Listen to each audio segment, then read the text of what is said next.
बाजारात वेगवेगळ्या प्रकारची तेलं मिळतात आणि मग प्रश्न असा असतो की तेल वापरायचं तरी कुठलं. तर जर का तुम्ही गोड पदार्थ करणार असाल, जसं की शिरा, खीर यापैकी काही करणार असाल ना, तर तेल वापरण्याच्या ऐवजी तूप वापरा, म्हणजे तो पदार्थ अगदी छान होतो.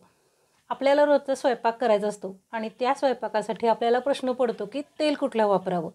तर त्यासाठी तुम्ही शेंगतेल, सोयाबीन तेल, करडईचं तेल किंवा सूर्यफूल तेल वापरू शकता.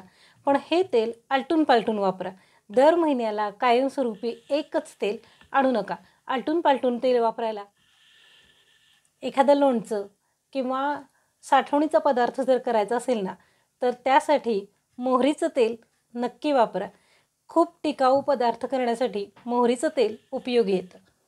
लहान बाळाला मॉलिश करायचं आहे किंवा पाय दुखतात, पायाला मॉलिश करायचं आहे, तर त्यासाठी तिळाचं तेल वापरा. केसाला लावायसाठी आणि जर का फणसाची भाजी करायची असेल, तर त्यासाठी फक्त खोबरेल तेल वापरा. खोबरेल तेलाने केसाला मॉलिश केलं ना, तर केस छान होतात आणि फणसाच्या भाजीलाही खोबरेल तेल खूप छान चव देतं. म्हणून फणसाच्या भाजीसाठी खोबरेल तेल वापरा. वजन कमी करायचं असेल ना, तर रोजच्या स्वयंपाकात, रोजच्या आहारामध्ये राईस ब्रान ऑइल वापरा. खाल्लेलं पचवायचं असेल ना, तर पोट साफ व्हायसाठी 1 चमचा एरंडेल तेल रोज घ्यायला हरकत नाही. पण रोज एवढं ते पचत नाही, म्हणून आठवड्यातून एकदा एरंडेल तेल नक्की घ्या. धान्याला जर का लावायचं असेल ना, तर एरंडेल तेल नक्की वापरा.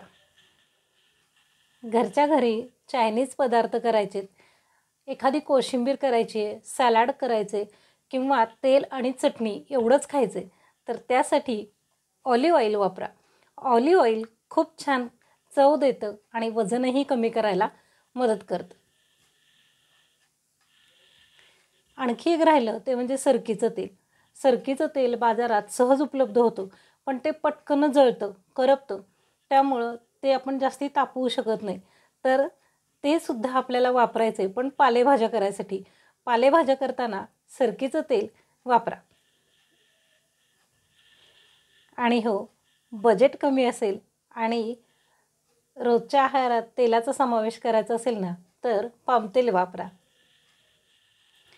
फणसाची भाजी करायची असेल ना, तर करण्यासाठी, त्याच्या फोडणीसाठी किंवा फणसाचे गरे तळण्यासाठी खोबरेल तेल वापरा. तसंच खोबरेल तेलाचा उपयोग चेहऱ्याला लावण्यासाठी आणि केसाला लावण्यासाठी पण होतो बरं का. तोही एकदा नक्की करून पहा.